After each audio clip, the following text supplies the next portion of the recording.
Bonjour tout le monde. Alors aujourd'hui je vous retrouve dans une vidéo un peu particulière que je vais essayer de faire assez courte et pas trop bordélique. On verra à la fin ce que ça va donner. En fait un ami m'a demandé de lui montrer comment faire un maquillage de zombie. Donc au début je voulais lui faire un step by step en photo. Et maintenant je vous ai tous mis les New Kids on the Block dans la tête. Donc je voulais faire ça et puis en fait c'était pas super ludique de mettre juste la photo et les explications après par écrit. Donc je me suis dit que j'allais plutôt le faire en vidéo. Ce qui veut dire qu'en gros, je vais vous dire ce que je vais faire, le faire hors caméra et revenir après. Voilà, si je filme tout, ça va prendre des plombes, j'ai pas le temps. En plus, je suis à moitié malade, enfin c'est un peu pour ça aussi que vous avez pas de vidéo de moi récemment, parce que j'enchaîne entre les allergies, les angines, tout ça, donc c'est un peu la fête. Merci, vive le printemps. Donc du coup, là-dedans, vous allez pouvoir voir différentes techniques que j'ai mises au point, enfin différentes techniques. Peut-être une nouvelle technique et une autre technique notamment de tout ce qui est fausse plaie en gélatine dont j'ai déjà fait une vidéo. Donc je vous laisserai aller regarder la vidéo par ici puisque c'est d'abord ce que je vais faire en fait. On va commencer dans le vif du sujet. Là, comme vous pouvez vous en rendre compte à mon teint extrêmement radieux, je n'ai rien sur le visage à part de la crème hydratante. Et j'insiste là-dessus. Étant donné qu'on va venir mettre de la gélatine, des mouchoirs, etc. Sur la peau, et de toute façon, quoi qu'il arrive de façon générale, c'est hyper important d'hydrater sa peau. Attendez un petit peu que la crème ait pénétré et après vous pourrez passer effectivement au reste. Donc d'abord je vais poser effectivement les mouchoirs et la gélatine là où j'ai envie pour faire les plaies. Et ensuite je reviens vous expliquer ce que je vais faire après. Petit disclaimer. J'avais dit dans ma vidéo sur la plaie avec la gélatine là que j'avais tenté à l'agar-agar et que ça n'avait pas marché. Étant donné que je suis un petit peu bornée, j'ai réessayé et ça a marché. Donc amis vegan, ce tuto sera intégralement pour vous, vous pouvez le faire, il n'y a aucun souci. Faut juste bien mélanger l'agar-agar avec de l'eau brûlante en fait, faut vraiment qu'elle soit très chaude. Pas forcément bouillante, mais en tout cas très chaude. Donc je vais faire ça et je vous retrouve directement après. Voilà, donc maintenant ma gélatine et mes mouchoirs sont posés. Alors oui, ça fait une tête un peu bizarre. J'ai choisi d'en mettre pas mal en fait parce que je trouvais ça sympa, parce que ça faisait une espèce de texture de peau un peu dégueu. Donc vous voyez que là j'ai... Non, là j'ai fait quelque chose d'assez large parce que je compte faire une plaie sous l'œil. Une plaie un peu ouverte en fait, on va voir, hein. C'est de l'impro honnêtement, j'ai jamais fait ça donc... Mais j'ai les idées assez claires dans ma tête. Enfin à peu près. Là, vous voyez que j'en ai mis un petit peu, voilà, en côté un peu éclaté, entre guillemets, comme sur le front aussi, pour faire comme des espèces de plaies purulentes. On va voir comment je vais travailler ça, sachant que l'idée c'est quand même de faire un truc assez rapide et assez simple. Donc du coup effectivement là ça sera peut-être plus l'idée de décoller un petit peu les petits bouts de peau, mais je vais pas travailler non plus des dégradés de fou et des trucs comme ça. Je pense que de toute façon déjà assez rapidement ça devrait avoir une tête assez dégueu, donc c'est cool. Là ce que je vais faire en fait c'est que je vais prendre un fond de teint très clair. Donc si vous n'avez pas de fond de teint très clair, prenez de la poudre blanche, enfin essayez de trouver un truc assez blafard. Et moi ce que je vais faire c'est que je vais également en fait émietter un petit peu un fard vert à l'intérieur de mon fond de teint, comme ça va donner un côté un peu verdâtre. Alors vous pouvez faire du vert fluo si vous voulez être un zombie vert fluo, il n'y a pas de règle, hein, chacun fait ce qu'il veut. Moi je vais essayer de faire un truc un petit peu genre vraiment zombie fraîchement mort quoi, donc chair un peu décomposée mais pas non plus complètement verte avariée. Donc on va voir ce que ça donne et je reviens une fois que j'ai fait ça. Bon, je vous montre un petit résultat un peu à mi-parcours plus ou moins. Après c'est un petit peu compliqué pour moi de stopper à chaque fois et de vous montrer parce qu'il y a des choses qui doivent être faites assez rapidement. Donc je peux pas non plus rester des heures, voilà. Donc vous voyez là la pose d'école, là la pose d'école, la pose d'école, je suis verte.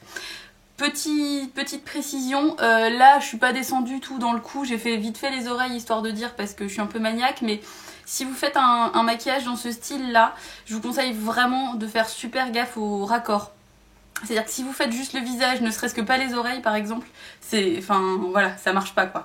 Donc si vous le faites comme ça, je vous conseille de vraiment descendre tout dans le cou et là où on voit votre peau en fait en définitive. Hein. Donc même les mains si vous pouvez, c'est encore mieux parce que ça fait plus fini et ça fait plus pro on va dire. Après si c'est vraiment juste rapidos comme ça, c'est pas grave, je ne vous jugerai pas. Ou peut-être que si, un petit peu quand même. Mais voilà, l'idée c'est vraiment ça. Donc maintenant ce que je vais faire en fait, c'est que je vais en gros terminer le maquillage des plaies et le maquillage du visage. Ce qu'on va faire en fait, c'est que on va d'abord prendre un fard un petit peu genre marron mat, pas trop foncé non plus, et on va dessiner tout ce qui est cerne. On va dessiner également les traits sur les côtés du visage, un petit peu faire un truc tuméfié en fait, ou creuser un peu les joues aussi, enfin vraiment faire cet air malade et émacié et vraiment marqué. Et je vais aussi appliquer du faux sang. Recette du faux sang. J'ai réussi à mettre au point une recette de faux sang qui est végane, qui est comestible et qui ne coule pas partout. J'ai pas de dosage à vous donner, j'aurais tendance à vous dire de faire un petit peu votre propre popote, hein. Mais en gros ce que vous allez faire, c'est que vous allez faire fondre au bain-marie du chocolat noir, donc du chocolat noir vegan si vous l'êtes ou pas, mais il faut que ce soit un chocolat noir quand même assez foncé, quoi, pas du chocolat au lait. Vous allez le mélanger avec de la gélatine ou de l'agar-agar, pas mal de gélatine, hein, parce que justement l'idée c'est que ça fige. C'est ce but là, c'est que ça fasse bon, des coulures ou des taches de sang, mais que ça sèche et que ça n'en mette pas partout et que ça fasse pas filer tout ce que vous avez mis en dessous. Et vous allez rajouter aussi du coup du colorant alimentaire rouge, et vous en mettez pas mal. C'est-à-dire que au niveau des dosages, vous verrez vous-même une fois que la préparation chocolat-gélatine sera faite. L'idée c'est que ça se transforme un petit peu dans un rouge sans sécher en fait. Ça fera pas un rouge hein, justement, ça fera plus sans sécher, et c'est plus ça que je recherche, hein, parce que bon bah les zombies sont quand même morts depuis un certain temps, ont eu le temps vraiment de macérer dans leur jus. Donc on est plus sur du sang séché que du sang frais. Donc après vous en mettrez où vous voulez, hein. Vous pouvez en mettre autour de la bouche. Là je vais voir, moi je vais improviser, je sais pas trop ce que je vais faire. Ça sera un petit peu au bon vouloir. Vous pouvez aussi un petit peu colorer les lèvres, c'est-à-dire mettre aussi du brun un petit peu pour faire un côté un petit peu bouche pas en forme, hein. De toute façon le but c'est ça, c'est vraiment pas en forme. Donc bon là par contre vous voyez, moi j'ai gardé mes sourcils, je les enlève pas, hein, mais ils sont redessinés, j'ai du mascara. Idéalement vous avez même pas besoin de le faire, hein. De toute façon il faut vraiment pas être apprêté, mais bon voilà, moi j'ai laissé tout ça. Donc je vais aller faire ça. Faites bien attention quand vous mettez le fond de teint vraiment sur toutes ces parties là, un petit peu de mouchoir. N'hésitez pas à tapoter ou le faire au doigt, mais allez-y vraiment doucement pour que le fond de teint en fait pénètre, mais sans enlever quoi, parce que bon l'idée c'est quand même que ça reste. Parce que je vous montre un petit peu, vous voyez, ça fait des espèces de petites peaux là. Bon, je vais essayer de maquiller ça pour que ça passe mieux. Mais de toute façon, après, voilà, c'est de la peau qui s'en va. Donc, je vais voir comment je m'en sors avec ça et je reviens vous montrer après. Et voilà le résultat. Je suis désolée. Ça fait un peu le choc, j'imagine, par rapport à l'autre vidéo où j'étais juste verte. Et là, je suis carrément en décomposition. Donc, je vous montre d'un petit peu plus près, parce qu'il y a des détails un petit peu partout. Donc vous voyez là, ici, pardon, je suis désolée, c'est inversé. Là, et un petit peu à l'intérieur de l'œil, ici, j'ai essayé de refaire un petit peu les effets de veine que j'avais fait pour le maquillage du fantôme de l'opéra. Je vous remettrai la vidéo quelque part par ici si vous voulez voir. J'expliquais un peu, mais je crois que de toute façon j'expliquais pas vraiment la technique.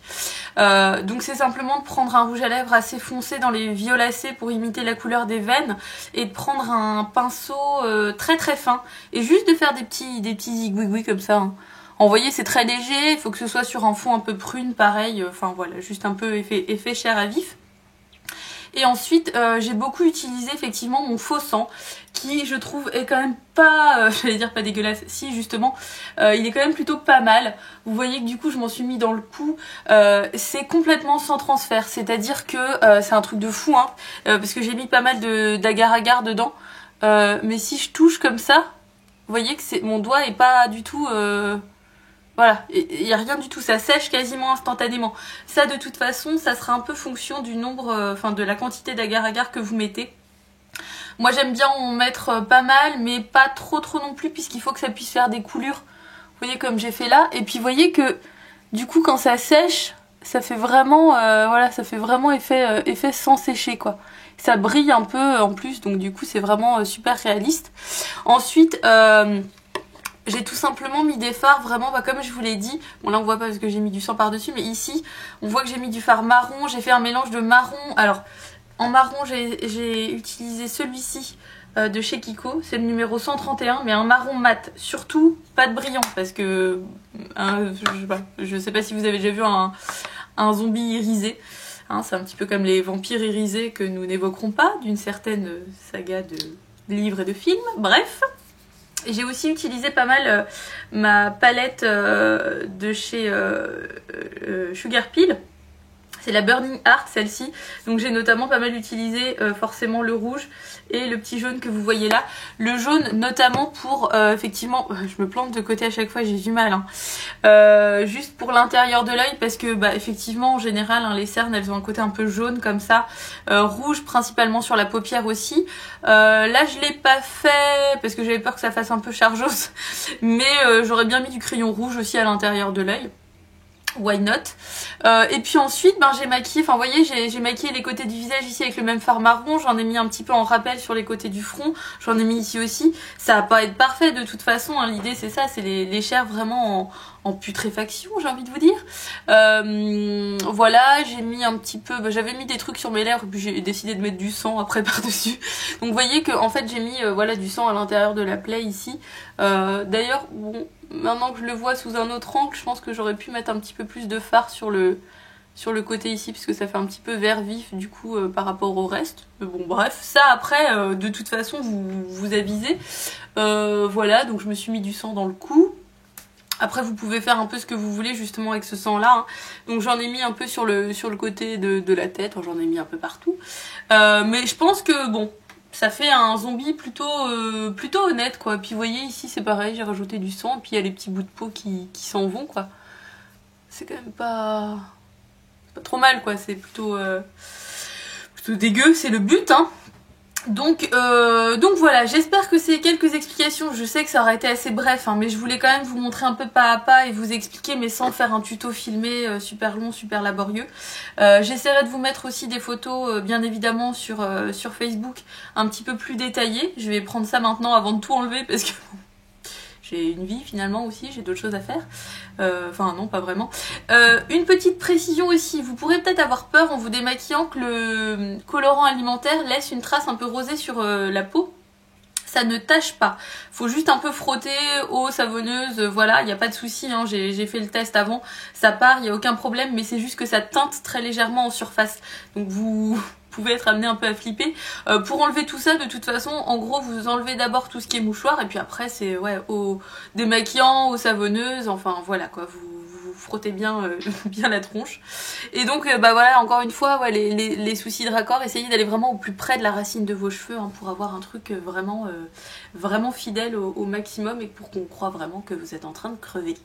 Voilà, je vous fais plein de bisous, j'espère que cette vidéo vous aura plu. Si vous avez des questions, surtout, n'hésitez pas.